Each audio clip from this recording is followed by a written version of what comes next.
Auguste Origine wrote in his 13th century anecdotes and hagiographies about saints, one should not boast when he puts his armor on, but rather when he puts his armor off, the battle done. Hello and welcome to Joe Shuster Library Hour this fine Monday evening. I thank you for joining us, and I'd like to take the evening to talk about Thomas Hobbes and his book, The Leviathan.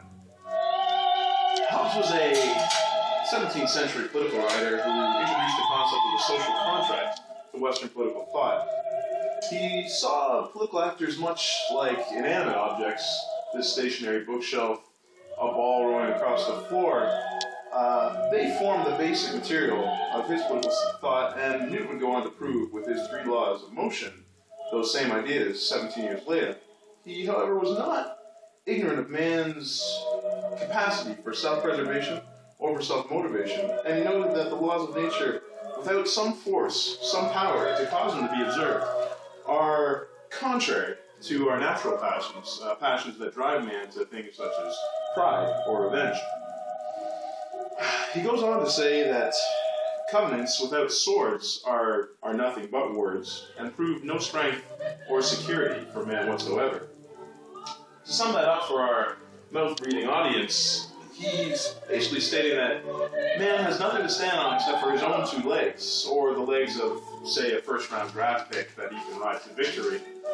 Now, Hobbes also has some interesting dialogue about the allocation of resources, a concept that ultimately boils down to deserve.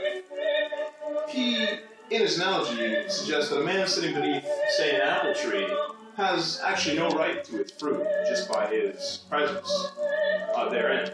He, rather, is almost betrothed to the owner, the true owner, the chosen recipient of that tree's fruit, which would be the man who has cultivated that tree from the seed, who, through the sweat of his brow, has nourished that tree to a point of sustenance. Now, I know what I can expect to hear back.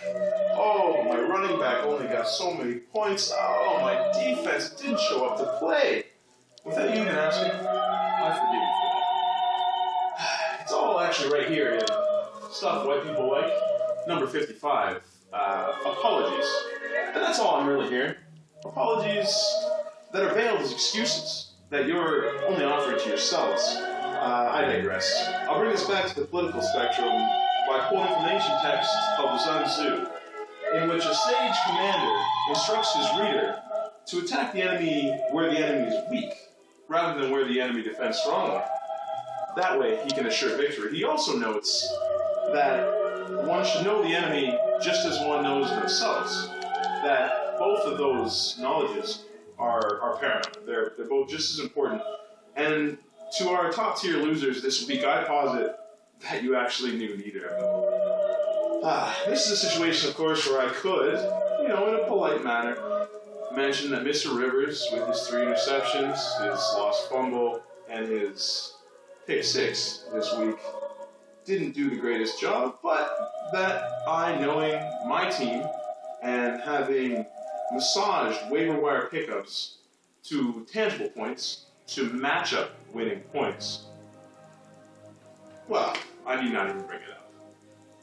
Some will talk about points versus, points against, playoff victories, but in the here and now, at least for this week's edition of Library Hour at Joe Shuster, gentlemen, you played your card early, you showed your confidence early, and in the end, you lost.